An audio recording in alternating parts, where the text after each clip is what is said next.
Good afternoon, everyone. It's 2 minutes after 3, so we'll go ahead and get started while the last few folks log in. Thank you for joining our November informational webinar, an introduction to Perkins implementation in Florida. My name is Drew Andrews, and I am the Assistant Director of the Florida Center for Students with Unique Abilities. This webinar is being recorded, and the webinar recording link will be shared with you along with the evaluation within 1 to 2 days after the webinar. Handouts for today's webinar can be downloaded from the chat section of Zoom, which is the speech icon that you see down at the bottom of your Zoom window. Closed captioning can also be accessed at the bottom of the Zoom screen under live captioning. If you're having difficulty hearing the presentation, phone numbers that can be used to call and join the audio via phone while following the slides online will also be posted in the chat window. Our presenter today is Bruce Harrington. Bruce Harrington is a Senior Educational Policy Director in the Florida Department of Education Division of Career and Adult Education. His main focus is the state's implementation of the federal Perkins Act. And again, today we're going to have an introduction to Perkins implementation in Florida. And at this time, I'll turn it over to Bruce. Hello, everyone. I'm having some technical difficulties already, so give me just 1 second here. It was working a minute ago, but now I've lost my ability to move my slides. There we go. All right. I don't know how that worked, but all right. So I've been tasked with giving you a high-level overview of Perkins, sort of a 101 review of Perkins and the program that provides funding for career and technical education from the federal government. And then I'll be giving you a broad overview, and then at the end, we'll start talking about how we might be able to work together.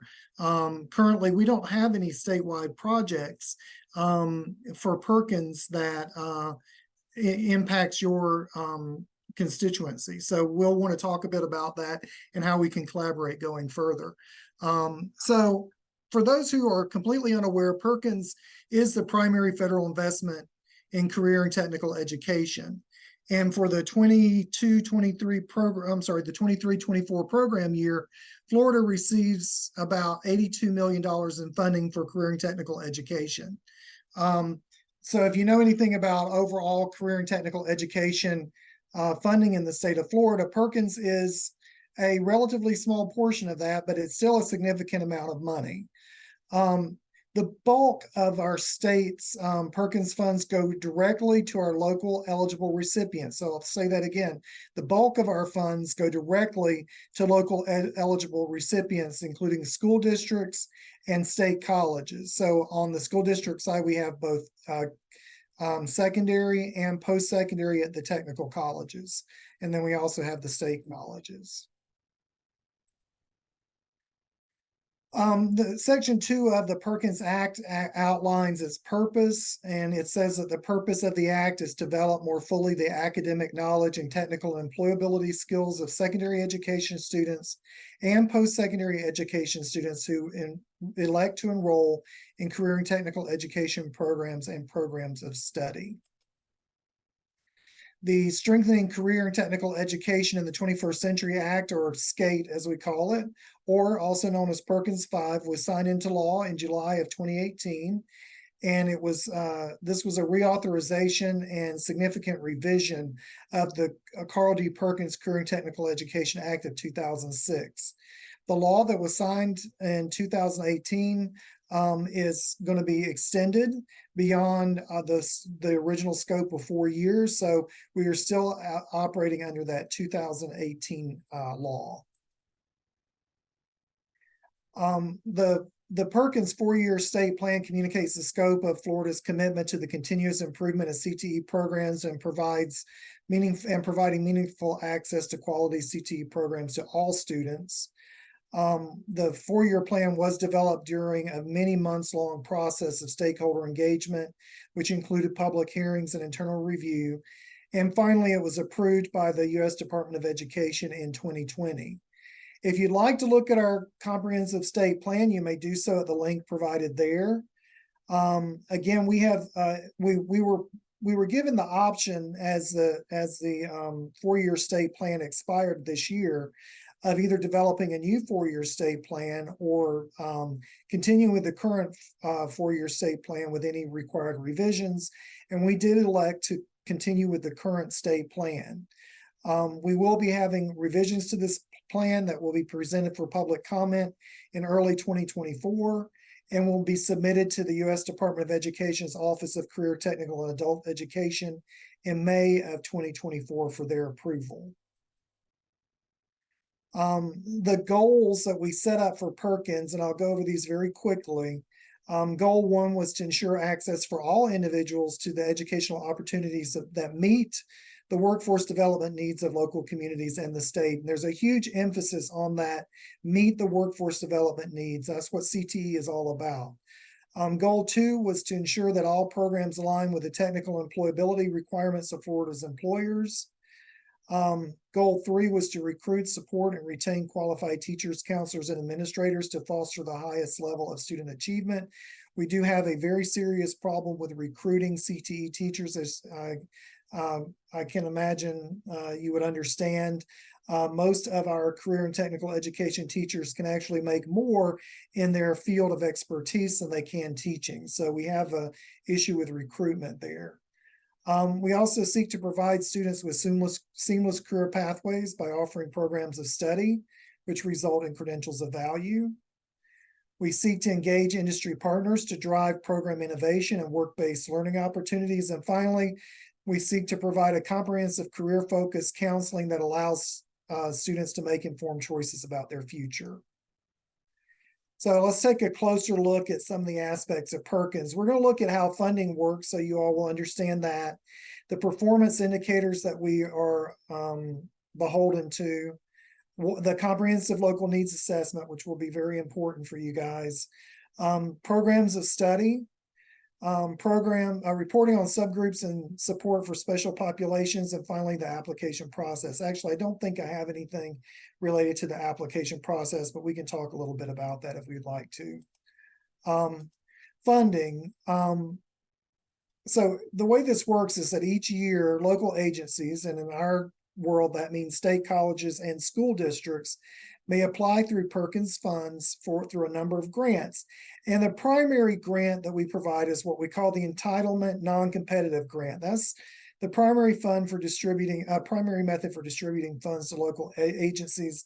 And that is by far the largest segment of where our money goes.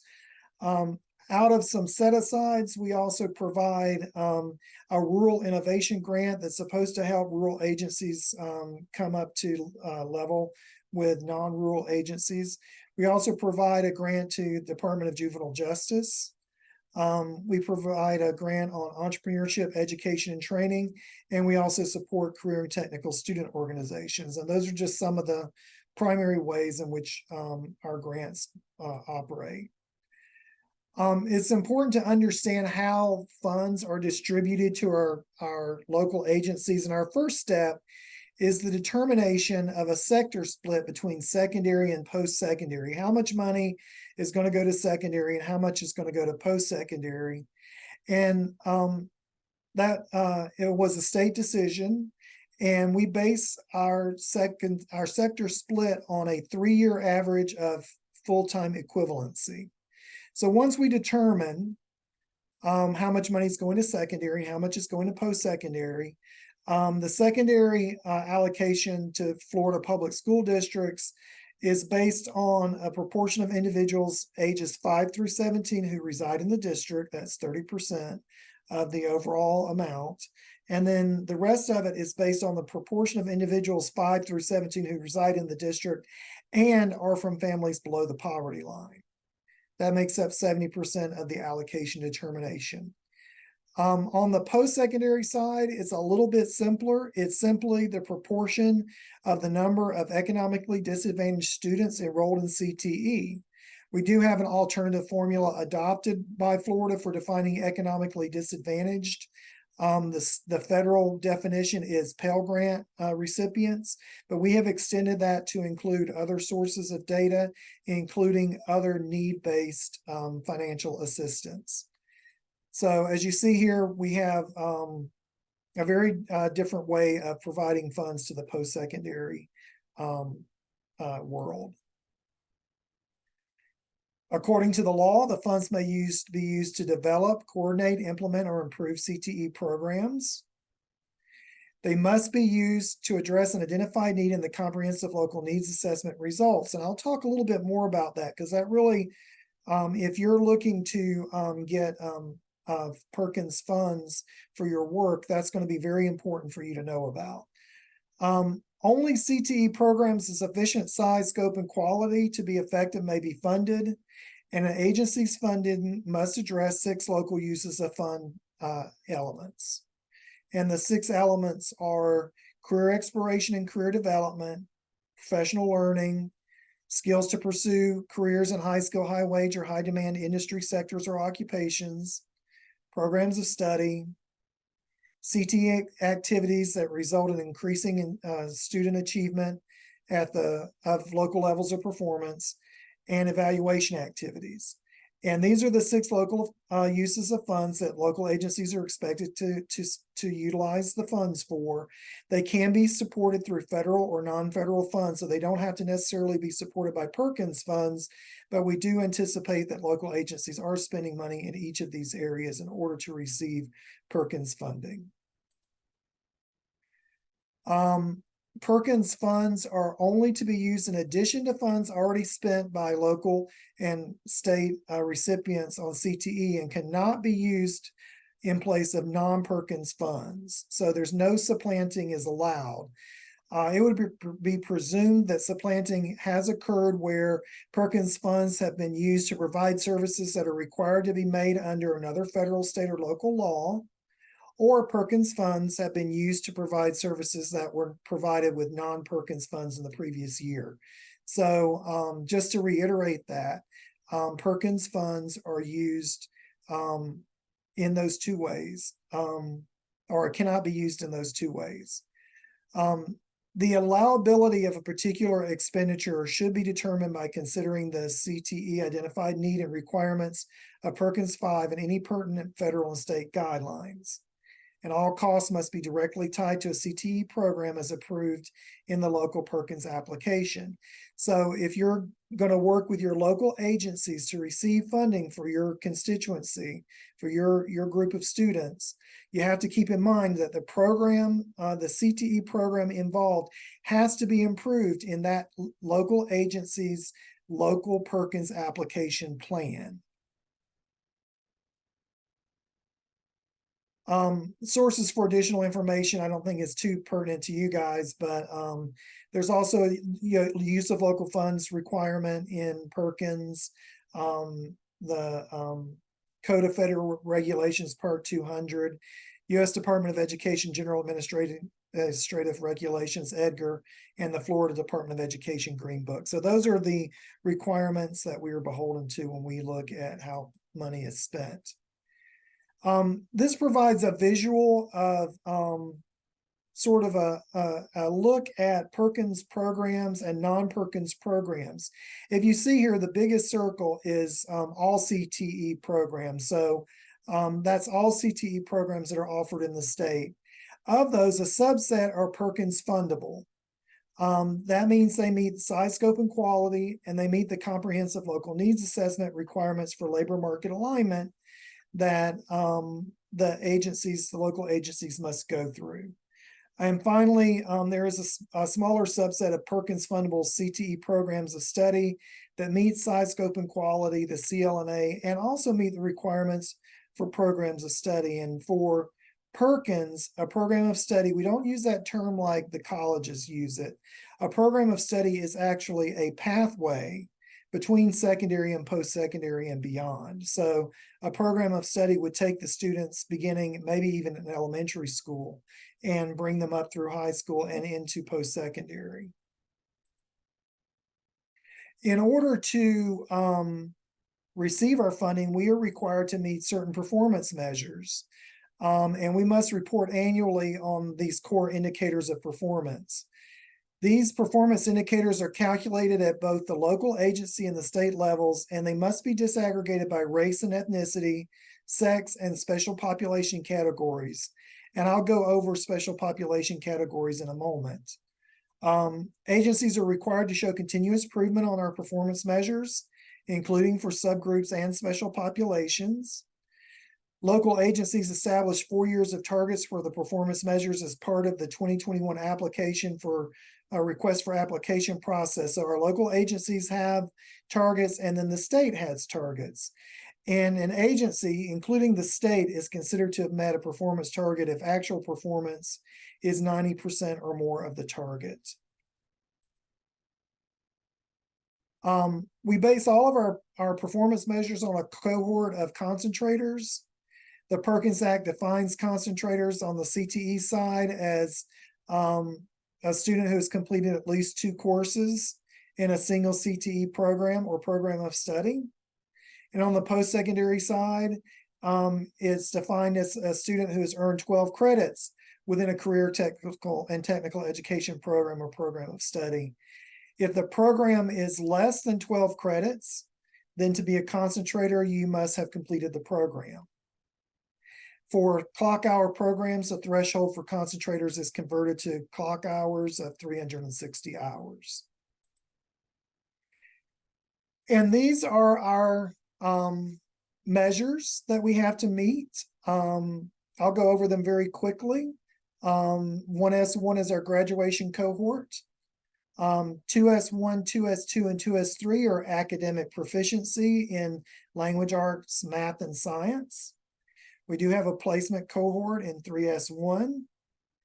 4S1 is non-traditional program concentration. This looks at students who are in programs non-traditional for their gender.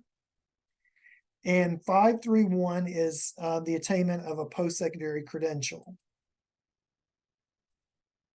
On the post-secondary side, our performance measures include retention and placement, earning a recognized post-secondary credential, and non-traditional program concentration. So I want to talk a little bit about the comprehensive local needs assessment, and this will be important for you guys because well, let's talk about what it is first. The purpose of the comprehensive local needs assessment is to improve the quality of CTE decision-making and planning through the use of data and stakeholder consultation. The frequencies every 2 years is required for each local agency's local plan, and local spending of Perkins funds must be supported by the findings of the CLNA. So the comprehensive local needs assessment is something that the districts and the technical colleges and the state colleges must do every 2 years, and it is required for their local application. They report on the outcomes of their comprehensive local needs assessment to us through their application and through a spreadsheet of information that they must provide us about labor market alignment and size, scope, and quality. The key here is that any spending of Perkins funds must be supported by the findings of the CLNA. If the CLNA does not identify a need in the school district for a use of funds, you cannot use the funds for that purpose. They must be identified as a need as part of their CLNA. This is why it's very important for interested parties to be involved in the stakeholder consultation that the local agencies go through. The CLNA was first conducted in 2019 and 2020, and the most recently completed was done in 2021-22. And for the 23-24 current program year, they are actually doing their next comprehensive local needs assessment. Again, the results are reported in the RFA and the accompanying CLNA and budget workbook.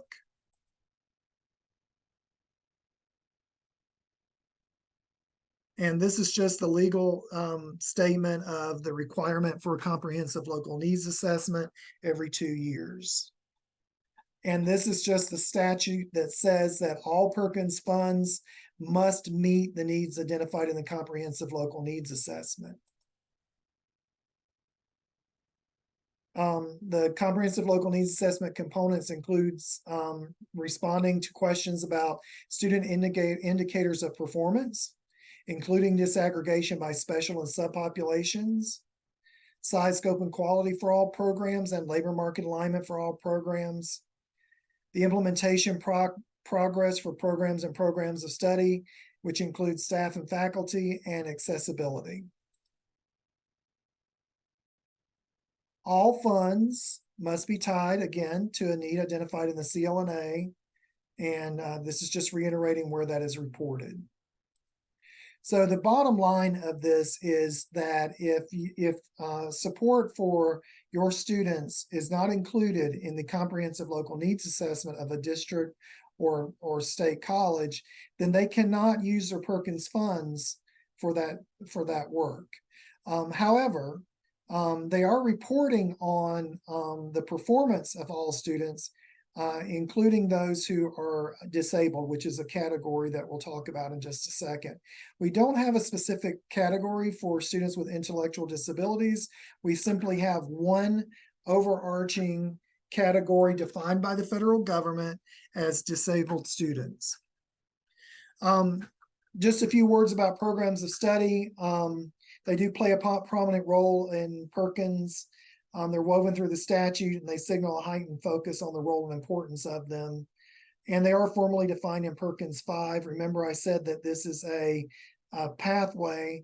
The actual federal definition is a coordinated, non-duplicative sequence of academic and technical content at the secondary and post-secondary levels that incorporates challenging state academic standards, addresses both academic and technical knowledge and skills, including employability skills, align with the needs of industry in the local, regional, and/or state economy, progresses in specificity, has multiple entry and exit points that incorporate credentialing, and culminates in the attainment of a post-secondary credential. In addition to that, Florida also requires that the program of study meet the requirements of the relevant CTE curriculum frameworks. All of our CTE programs have state-approved curriculum frameworks. They must meet FDOE's size, scope, and quality criteria, and they are seamlessly aligned through coordinated, non-duplicative sequences of academic and technical content that progress in specificity. Each local agency is required to offer at least one opportunity within the state, within the program of study for accelerated credit, which can be dual enrollment, local or statewide articulation agreements, or integrated academic courses.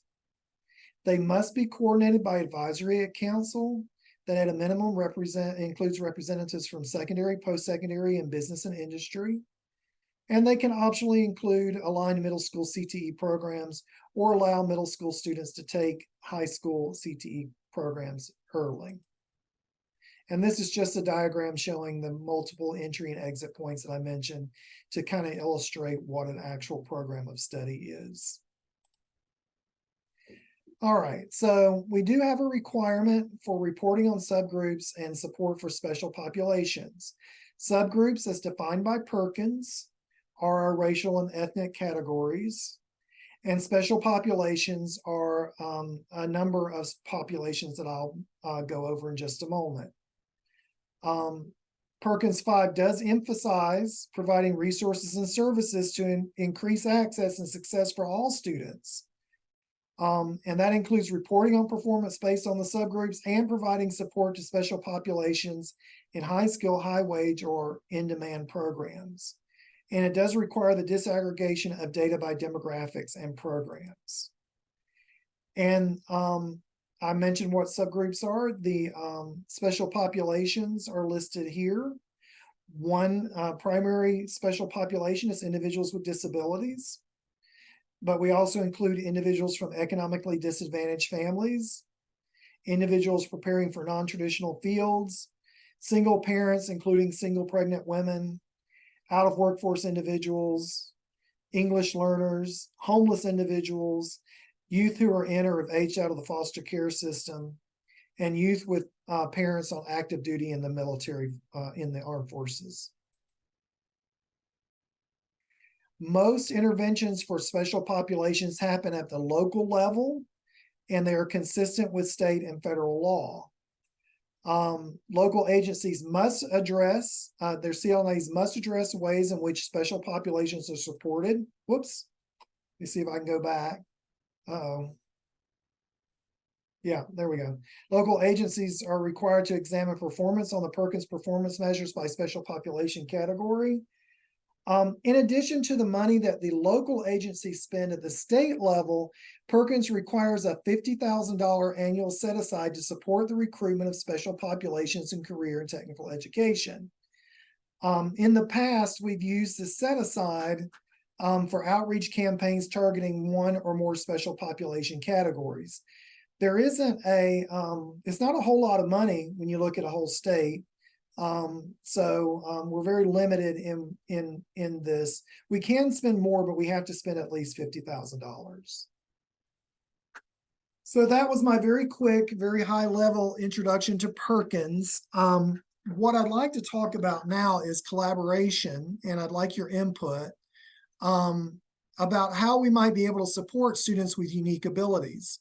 What guidance can we provide local agencies as they develop their CLNAs and their budgets? Are there ways we can leverage the $50,000 set aside to support students with unique abilities? And what are our next steps with collaboration? One thing I hope that we will do with this little introduction today is establish a working relationship and have you on board as one of our stakeholders as we look at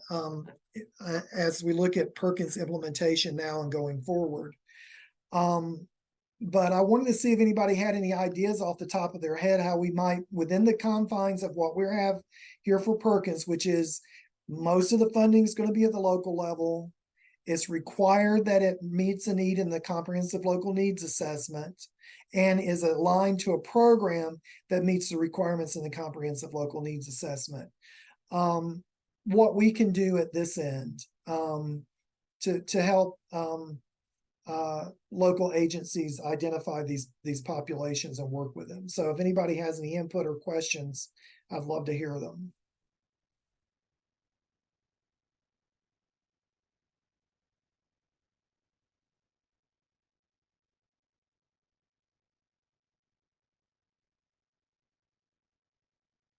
Drew, you're muted. Oh, Drew, you're talking. Okay. Thank you. Thank you for telling me that. One of the things I just wanted to, to share with the group is that among Florida post-secondary comprehensive transition programs, which serve students with intellectual disabilities, we currently have 12 established programs at technical colleges, and we're working with, I think, 6 additional technical colleges to develop programs. And then we also have programs at 7 state colleges. Not all of those have a strong CTE focus, but several of them do. So there are already, I just wanted to share this with you, Bruce, just as a point of information, and other folks on the webinar that are new to the Florida Center for Students with Unique Abilities, that we are we have many students that are actively involved in career technical education in the state. And we realize that that's sort of relatively new. It's pretty new still within the state.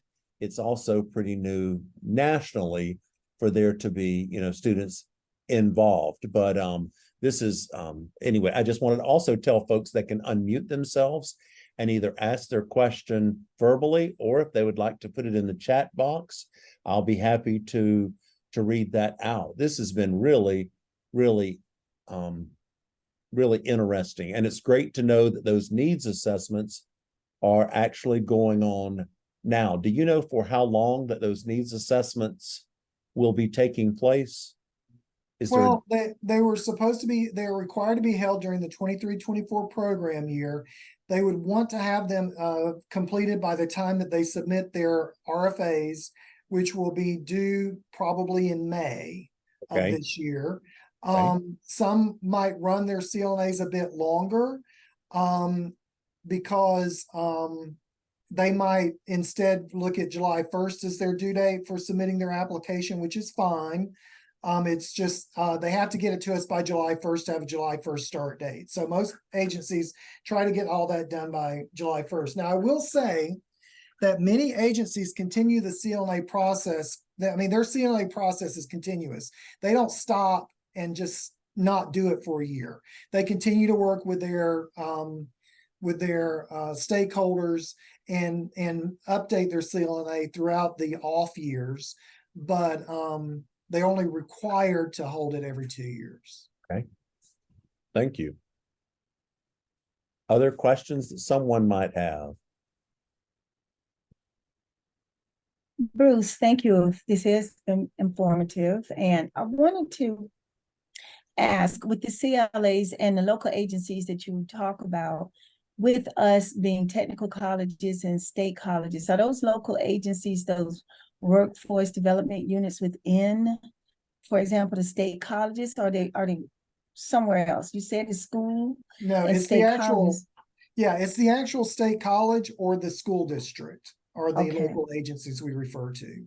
And it's interesting that, you know, like Drew mentioned, the number of technical colleges we have in state colleges, are they not, are these organizations not part of pursuing Perkins at all? You said right now you're not aware of What any I'm of not our, aware, what I'm not aware of is any specific programs targeting students with intellectual disabilities. Mhm. The only way that I would know this is if it came in on the agency's request for application, where Sure. they would, in their narrative section, describe the work that they were doing. And I don't recall, when I review these applications, I don't recall, seeing this. Now, frankly, this was not on my radar until recently. So Sure. it could be that I missed it. In the future, we'll keep a closer watch for that. But right now, I'm not aware of any that have used Perkins funds for those student groups. Yeah. And you know, we try to inform all of our programs about the various resources, which is the reason why we have you here. But Right. then we do run into where that slide you had on supplanting, you know, it always makes a group cautious. You know, our students, which you may be aware, are eligible for federal for the Pell Grant. They do get VR support as well as they can get other support. So I do hear you each time you mention there's only a small amount of money. And I also paid attention to the number of the targeted rural areas. And we do have programs in rural areas. So I'm thinking maybe with the programs with whom we're working, that maybe we could target support in the rural areas that might benefit from our from this pot of money that could help with the CTOs. I know you listed CTSOs, listed a few things, and I'm thinking we FCSUA provide grants for program implementation, and it helps cover quite a few things. But our programs would really like to know of outside of what we currently cover, what could be appropriate. You know, if it is the CTSO club, if it's going to national competition or state competition, what of the $50,000 that's spread across the entire state that could be something that might help our more rural districts, transportation and other things like that that come to mind. Yeah, so the $50,000 is the federal required set aside for all special populations. So currently, the money is being used for this year. In previous years, it's been used for outreach to non-trad and financially disadvantaged students. This year, we're targeting students who have aged out of the foster care system and homeless students through a group called Positive Pathways. If there's some way that we could target this population of students in future expenditures, that might be something that we could do, that we should take a look at. If people have an idea, I mean, it's not nothing, but when you spread out across the state, it is a very minimal amount of money, but maybe there's some sort of high impact things that we can utilize that money for. So I'm open to ideas. It doesn't have to be today, but definitely be thinking about it. One of the things I would like to do is I'm going to probably assign one of my staff members to be a formal liaison with you guys, so that we can keep the discussion going. It may be me, it may be somebody else. But I'd like to keep the discussion going to see how we can do this, because we haven't at the state level, like I said, done anything for these students. And I think it's important that we consider them when we look at this funding, and also when we look at discussing with our local agencies their funding, and how you all might be involved as stakeholders in the comprehensive local needs assessment process. Mm-hmm. That'd be great. Sounds good. Yeah. Yes, Christian. Yeah, so I was going to ask, with this funding, I know one of the barriers that we see with adults with intellectual disabilities when they get to the technical college level is that they lack some of those foundational skills or even experience in the classroom. And part of that is because the staffing ratios in the K-12 system. So if you're looking at this fund, maybe one of the things we can do is to increase the classroom supports at the high school levels in those CTE magnet schools that you have across the state, to better prepare those students with intellectual disabilities when they come into that post-secondary level. Okay.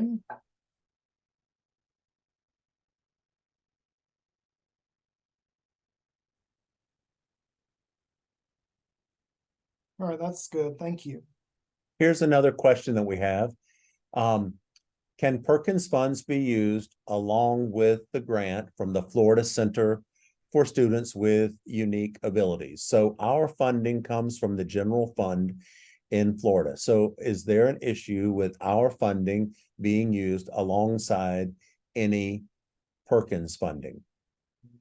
The issue would be that you would not want to supplant, so it would need to be something that is a new use of the funds, or something that has not been paid for before by another non-federal source of funding.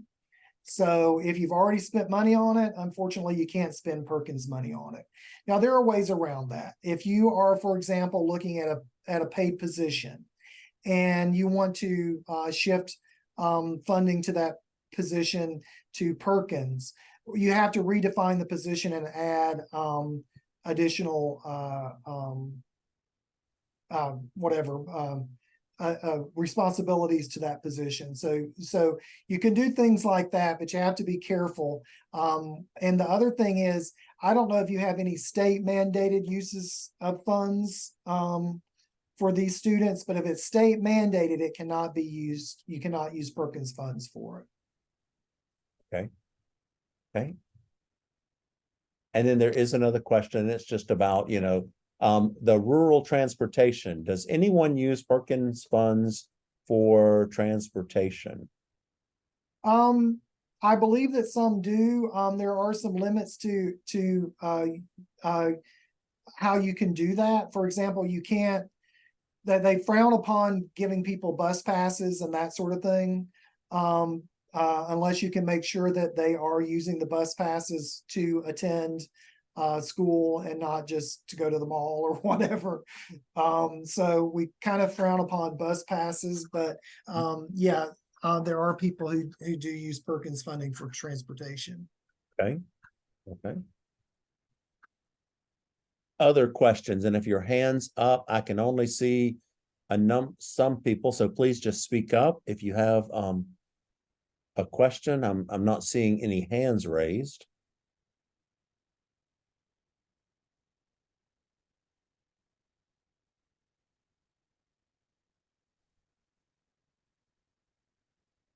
Well, this is great information that you've shared with us today. And we really do appreciate this, Bruce. Lots of great information about about Perkins. And as we see the number of students with intellectual disabilities being successful in career technical education at the post-secondary level, we know that number is going to continue to increase. And fortunately, here in Florida, there's quite a bit of funding that we have available through the Florida Center to support. And just for those of you who are on the call, our students receive between a $7,000 to $15,000 scholarship annually to support their participation and to help cover other costs. And then our programs all receive and have applied for and been awarded Florida Post-Secondary Comprehensive Transition Program grants. Okay, I see that Donna has a question. Donna, go ahead. Hi, I hate to ask a question when I come late, but and I did get here like I locked in at 3:14. I'm so sorry. But the question that I have is like super important. So I hope it's already been answered, actually. That would be awesome. Then we would have an answer to it. But one of the I was going to call it a problem, but one of the issues with supporting this special population, such as students with disabilities, is that sometimes the students with disabilities are not accepted into a program because of requirements to be program completers. And I saw in your slides that program completion is defined as 2 courses within the same area that are completed. And I was just wondering if you all are, how you are dealing with or how do you recommend us working with that situation? I think that's pretty broadly experienced. So there's an issue then with students actually being accepted into the program. You're saying the reason given is because of the requirement to have high completion rates. Right. Yeah, I don't know what to say about that. I can bring that back to my leadership. The bottom line is they're not supposed to discriminate in these programs against any student. And they are telling us that they're not when they submit their RFAs. So I will talk to my leadership and see what recourse we have when that is an issue, because that should not be a roadblock. Right. Thank you so much. I appreciate that. One of the questions I had for the group was, how well do you think your students are aware of the opportunities in CTE? Do you think that they are well informed of the opportunities in CTE as opposed to perhaps a traditional college track? Great question. Hi, this is Vivian Vieta from Robert Morgan Project TOPS. It is a great question. And from our perspective in Miami-Dade County, the awareness is lacking. And I think that begins at the middle and high school level with administration and educators to get the information out to our students as well as to the parents. For the most part, parents that we encounter are very much eager to find a right match for their young adults with unique abilities. But in that eagerness to find it, it's not necessarily understanding the requirements that the technical colleges have for students to earn occupational completion points. So I definitely see a disconnect as to the concept of what a technical college offers and what is involved. I'm very proud to say that our students are being successful with the level of support that we provide, as well as with the funding from the Florida Center for Students with Unique Abilities. But the information is not always available to parents, even in a large district like ours. Okay. So that might be something that we might want to target, is awareness. And, we've done recruitment work through basically an advertising agency here in Tallahassee that are able to identify subpopulations sorry, not subpopulations, special populations. I'm not sure if they would be able to narrow it down to students with intellectual disabilities, but they may be able to. I can bring that up with them. So that might be one thing that we can do, is increase the awareness about the options for CTE. So I've written that down as something we can look at. Bruce, I would say awareness definitely, but also preparation that can be taking place at the middle and high school levels. Mhm. If you identify the student's interest early on, then you can expose them more early on before they come to the technical college arena. It's kind of like we're going backwards sometimes, and we're trying to push forward. And I think that all the technical colleges I know that are part of the center do a really good job and are very much advocates, but the earlier we can start, the more impact we can create with these young adults. Okay. All right, very good information. Thank you. Thank you. Bruce, Yes. this is Jenny Duggar with the DOE and Bees. Hey. Hello. So I'm hearing everything, and thank you so much for everything that was presented today. I know that, and I'm going to piggyback on Donna because we see this across the entire state a lot, where, and I hate to say the word discriminating, but we are having an issue with that thought process of our students getting into these programs because of that completion of them. And I'm not as I don't know if the ones that are set up with this particular with the Florida Center have sub certificates or some kind of thing like that, but we really need some options or some thoughts that they don't have to always have that full certification of whatever the CTE program they're going for. Some of our students may need a partial certification, or if there's a sub certification of sorts. And again, I know that there are some people and places doing some wonderful things out there, but as I'm delving into the CTE and trying to figure out how to guide our LEAs and our school districts, they don't say these things at the middle school and high school level because they don't know what to say. And they know that a lot of our students can do so many great things, but they may not be able to be a full HVAC or a full welder, a full diesel mechanic. But man, why do we have a sub certificate that allows them to change oil and change tires and basic car maintenance? Do we have, that type of thought is kind of what I would love to see across our state and in our CTE thought processing. Did that make sense? Yes, very much so. Any thoughts on that, or is that happening elsewhere? I mean, I know there are some handfuls of people doing things. I don't know of anything that's going on. I can say that we're not going to be able to change the requirement for program completion in Perkins or attain a post-secondary credential, because that's a federal requirement. But you came up with some ideas there about having other ways for success besides a full program completion. Right. That's what I want us to open our minds up and try to think a little bit outside of the box. And is there a way to do this within the Perkins? I don't know. I don't either. Forever learning. Yeah, well, I'm going to keep you on my list of contacts for stakeholder engagement, if that's okay. Please do. And again, it's just there's so many wonderful ways we can do this. It's just opening that mindset up a little bit. Right. Yeah. Here to help if you need me. Okay. Sixth floor. Just one floor away.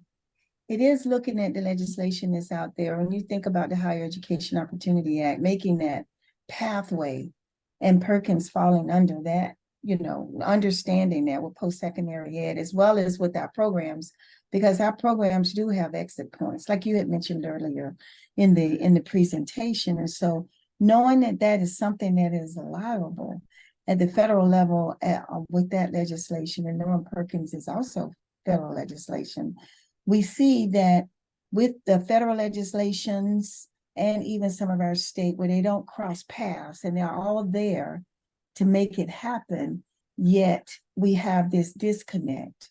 And so what we do find is that those, particularly our programs, they are open enough to and looking at the language in a comprehensive enough manner to understand it. However, at this point, I don't know if any one of them have taken advantage of Perkins. We've not had any reports on that, but they do exit with occupational completion points that Vivian mentioned before, and other credentials that are not the entire one. But you got that federal law that's kind of helping that. And so why isn't that tie in, you know, with that kind of being the mother over the higher education? Then you got Perkins tied to that and connecting with higher education. What is the disconnect is something to certainly talk through more. Mhm. Elizabeth has her hand up. Yes, Elizabeth? You know, Jennifer, I love you. I want to say that I've been thinking of those things that you just said about having more certificates. So I got you. To piggyback off of those brilliant ideas that she said, are there ways that we could go through CASC to create those certificates and to get those things on the books? Because that's what I've been wanting. Because I would, like you said, instead of a full-fledged mechanic, you know, someone that changes the oil or does the freon, or instead of someone that lays this, that does that instead. So yeah, or like a chemistry thing that they maybe not does experiments, but you know, cleans the vials out or whatever. So if we could create these programs through CASC, you know, and when you create, you know, certificates and things like that, if we could go that way with it, that I think would help out. Maybe getting financial aid to pay for things, maybe getting more things to put on the students' resumes to get more of that certificate and completion rate, because we're creating things that they can complete. So I second that and would really like to work on that kind of train of thought. If anyone else wants to too, and I'll, Jennifer, if you ever want to, you know, collaborate, that would be wonderful. That's it. I know that FSCJ, we're exploring those, we're calling them micro credentials. It's almost like job carving, where you look at the whole program and what can we carve out that could be a meaningful credential, like instead of all cosmetology, a nail technician, a certified nail tech, facial specialist, those kind of things, and tire changer, same thing, oil change technician. So we are looking at that as well. So I think you could count FSCJ in if there is a work group for that as well. Thank you.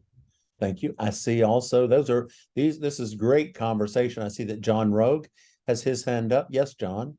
Hi, yeah, I was also gonna sort of agree with that. I think we have a lot of students who are in Project Access here at the College of the Florida Keys, and some of our most popular programs are CTE programs, but they aren't necessarily fundable because of the size, scope, and quality, because they're the certificate programs. And so we get a little hung up on that size, scope, and quality if they're fundable for Perkins when we look at some of our, you know, sort of more specific hospitality certificates that our students are earning. When they you know, get to the degree, yes, but when they're looking at the sort of the CCCs and that, we don't have that, we haven't qualified them yet for Perkins because of the size, scope, and quality restrictions.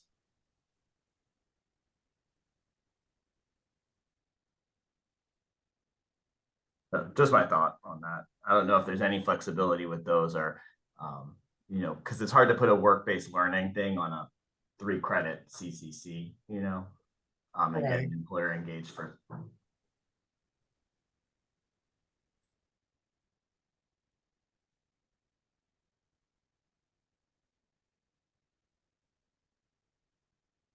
Very good conversation, and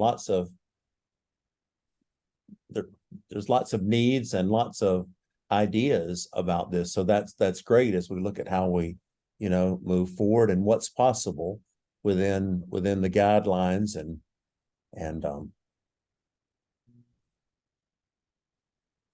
other questions that someone might have.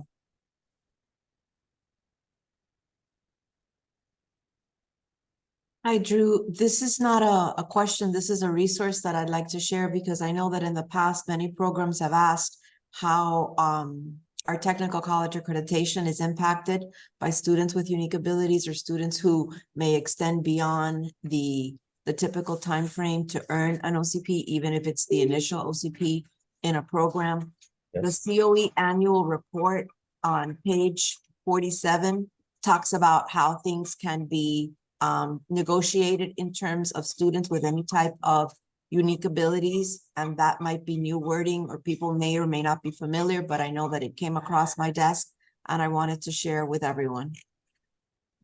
Thank you. And again, the name of that, do you mind putting? I'll put it in the text. I'll put it in the chat. Text. Thank you so much. Thanks, Vivian. That's going to be in the chat, Well, are there other questions? If not, I'll wait just a second if there are any other questions. Well, we would certainly like to thank Bruce for joining us today, for sharing such valuable information. Again, the handout for today is in the chat window, so you can certainly download that, and you will be receiving, there's also a link to the evaluation. It's the bit.ly link that you see that Iris Neal has posted to everyone. That's the evaluation link for today. And so we would love for you to give us your feedback and provide an evaluation of the webinar. Also give us ideas of other things that you would like to have more information about. I would also like to let you know that our December 5th informational webinar is going to be on guardianship, and Catherine Davey is going to be with us. And we've had webinars with Catherine before with the Davey group, and does a wonderful job of sharing just different options under guardianship. And so be sure to look for information and register for that. Again, it's the first Tuesday at 3 p.m. and that'll be November 5th.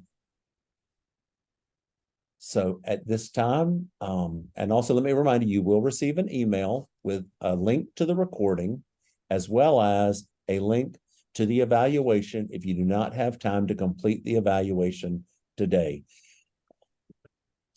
Thanks again to everyone that took time to join us.